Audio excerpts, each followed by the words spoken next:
Hello community, welcome to a new story titled, How I Got Revenge on My Cheating EX Partner and EX Best Friend. Well, let's get started, and don't forget to stay tuned for new stories and updates. A friend suggested I post this here. This happened a couple of years ago. I am 28 years old and was dating 29-year-old Max for 5 years.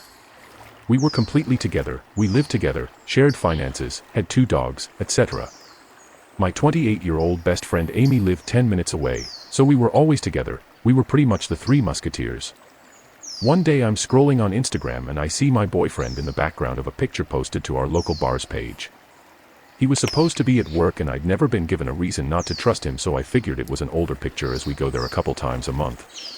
But when he got home he was wearing the same blue button-up and jeans. I had a horrible feeling in my stomach, but I didn't say anything. That night I went through his phone. Yeah, I know, but IDC. We've always shared passwords and have never had an issue with using each other's phones. When I checked his messages I saw a chain with someone named Jack. We didn't know any Jack, so I read them and was heartbroken. I've known my best friend since we were in diapers. I know how she texts. But I checked the number just to be sure, and yep, they were talking behind my back. But it wasn't just talk, there were pictures of them together doing little things you can imagine. I spent the night crying and sending myself all the screenshots and everything I could find. By morning, I realized that I can't just confront them. I need to prepare. So I set out to put money aside. I tell him our fridge is broken, so I'm using some of our savings to fix it. We need a plumber for this or a handyman for that. All lies, but I needed a reason to pull money out of the account we both had access to. It took me 2 months, but I was able to pull enough out to put a deposit and pay a couple months in advance on a new app that I found that was closer to work and pet friendly. I was able to slowly move stuff there while he was at work. I told him I was doing some spring cleaning to clear out the clutter. In the meantime, I've messed with their heads. I'd mentioned things about each other that would cause drama, like telling Max that Amy talked about a cute guy from work, or telling Amy that Max mentioned marriage and kids with me. She's infertile due to a childhood illness. The day before I was leaving I set my plan onto motion. I knew where my best friend went for lunch most days of the week, so I watched and waited. When she arrived I went in and pretended I didn't want to throttle her for breaking my trust and my heart. We sat down to chat and I slyly mentioned to her the little things she did with Max. In her messages she told him she didn't want him doing little things with me. Apparently she had become quite possessive of my boyfriend. She was making comments about how sore she was because we were doing it rough the way I like it. How good I was at doing it, whatever it was I mentioned it. Her face was getting redder and redder and it was amazing to watch. I'd seen her react that way before, but I never realized why. She'd always insist on watching late-night movies with us or ask to sleep on our couch instead of going home, and be mad when I had to say no, I want to have privacy with my boyfriend. I just thought she was lonely or a little clingy, but I never would have guessed she didn't want to leave because she wanted to make sure we weren't together doing it. Later that day I go home and once again pretend that everything is normal. But I sit down on the couch with him and snuggle up to him while he watches TV. After about 20 minutes I straddle him and ask him how his day was and blah blah blah. Then I bring up that I ran into Amy at lunch and, you'll never guess who she was with. I told him how Amy was with Dave, her real-life co-worker that has hung out with us multiple times, and how it's so cute that they're dating now. When I say he froze, I don't think he even breathed. He just sort of muttered, I didn't know she was seeing someone. So I told her all about how I caught them making out, and after Dave left for work, Amy told me all about her amazing times doing it with him. And, of course, I had to add that Dave was the first guy to give her a real O, and how she always had to fake it with guys before. I've never seen him look so dejected before. That night I asked that we do a phone-free night, which we do often so that we could be in our own bubble. I could tell that he was a little hesitant, but he turned his phone off and put it in the basket we use for it. We watched a movie and cuddled on the couch, and he stayed as stiff as a board for the majority of it before he relaxed enough to fall asleep on the couch. Once he was out, I grabbed his work phone and sent out a contact list-wide email about how I may be in a bad mood for the next couple of weeks because my mistress gave me the clap. Then I changed the passcode on it and turned it off. I knew that he wouldn't turn it on until he got to his work site that was 40 minutes away. As soon as he was out the door I immediately packed my bags, important papers, and the dogs and left. I also unscrewed most light bulbs, took the batteries out of the remote, took the router plug in so he wouldn't have Wi-Fi, and cranked the AC up to 80F. When I got to my new place, I sent her a text asking how my P***y tastes and then blocked them both.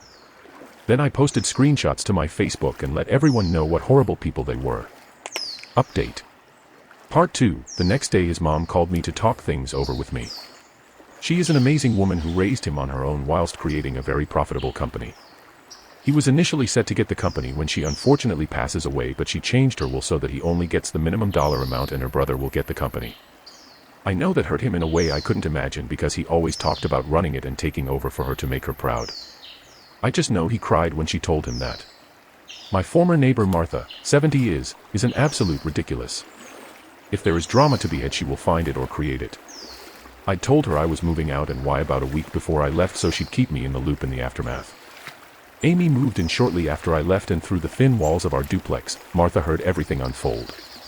Apparently they fought constantly because they couldn't trust each other, go figure. Amy was always screaming that he did it with me, and that he wanted all new furniture because he couldn't sit in a place where we hadn't done it. She is also a mess. Like an actual mess. She doesn't know how to clean, throw out trash, do laundry, or cook. Max has always been and will always be a neat freak. I mean, everything has a place and everything should be in its place kind of man. There's no way they would be able to live together full-time without wanting to strangle each other. And Mrs. Martha, bless her cheetah print soul, loved to let Amy know that Max's beautiful sister was coming over a lot now that OP was gone. Of course Max doesn't have a sister and she's lying, but boy did it have the desired effect of an all-out screaming match between them. She's angry he would cheat on her, he's angry the house looks like a garbage pit, she yells because he had relationships with me in the kitchen after there had relationships in her apartment, he yells that she was the biggest mistake he ever made and he wants me back. That hits her hard apparently, so she starts throwing stuff at him and he calls the cops on her. She already had a bit of a record for fighting at bars and clubs, so when the AITA get there they detain her and have her sit on the curb out front. Mrs. Martha comes out to be nosy and see what's going on. She gives a statement about what she hears, and as they are putting Amy in the back of the squad car she yells out to Amy to not worry because she's sure Max's sister will come over to help clean the house. When I tell y'all I love this woman with all of my heart. Amy freaks the hell out and starts trying to run at Max and is apparently tased and put in the back of a squad car. Max tells her to stop trying to interfere, but of course that means nothing to mighty Mrs. Martha, so she just smiles and goes back into her house. Amy got released a couple days later after making bail and only went back to the duplex a couple of times, both with AITA escorts, so we think Max took out an order of protection against her. Max has made multiple Facebook pages to message me and apologize, but I blocked them all immediately. He's called my work as well, but thankfully I work remotely and I'd already told my supervisors not to give out any information regarding me or my contact details. I don't have any siblings or family for them to reach out to, so I figured if they tried to reach me they would do it through my job. I'm not sure what happened with his work emails, though I'm assuming he had a lot of explaining to do to his bosses, co-workers, and business connections. When I think about how he had to have that conversation over and over again, it makes me smiles. Amy has apparently moved to a new state and doesn't talk with anyone in our old friend group, probably because they all came down on her pretty hard. To think about her still breaks my heart. We've been friends all my life. When my parents died, she was my rock. She made me see past my grief and my depression and want to live again. I try to think about the good times and not let the bad times ruin them for me. When I was reading their messages I could see the evolution of the conversations and the happiness they shared at doing things behind my back. The night I was reading them it was like my ribs burned and my stomach was queasy, but I had to think logically versus emotionally. I didn't truly break down until I got to my new apartment. I just sat on the floor of my new kitchen and cried for what felt like hours. It took me a couple of weeks, but I slowly started to unpack and find a new rhythm in my new life. Juno and Meatloaf, the dogs, helped a lot too. They were a little nervous over the move and not having Max with them, but as of today they are amazing and happy we've moved somewhere with a dog park. This was 4-ish years ago, so I've moved on in life, but it's definitely left some scars.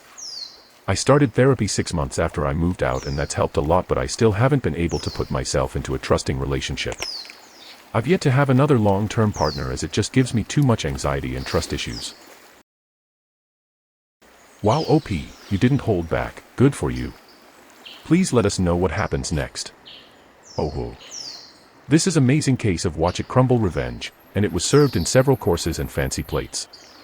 And unscrewing the light bulbs, taking the batteries and the router plug. So many nice touches. I love it. I'm smiling whilst reading this. I know it's a long time ago, but I'm happy for you. Hope you've met someone more deserving. Did they ever try and find you or talk to you? Yes. Aftermath, please. OP, according to my old neighbor, thank you thin walls, Amy moved in after I left but they fought constantly.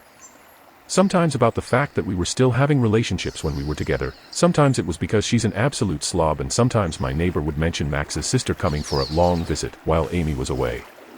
Y'all, my neighbor is ridiculous and I love her for it. Max has no sister and Amy always thought he was cheating on her. I sincerely hope you had a friend was able to spy and report back about the fallout. OP, his mom called me the next day to apologize for what he did. She was absolutely amazing. We still talk on the phone a couple times a year. She owns a pretty successful company and put him in her will to inherit it but cut him out because she didn't want someone so cold taking over for her. So there are a lot of people saying this is fake, and reading it I can see where people are coming from. 3 issues that I can think of off the top of my head are, you share passwords and are fine being on each other's phones, right? How come you didn't see the text sooner? Max must be especially dumb to believe the fridge is broken for 2 months straight letting you take money out of the account. What did you think about this story? Also, do not forget to stay tuned for new stories and updates. Greetings.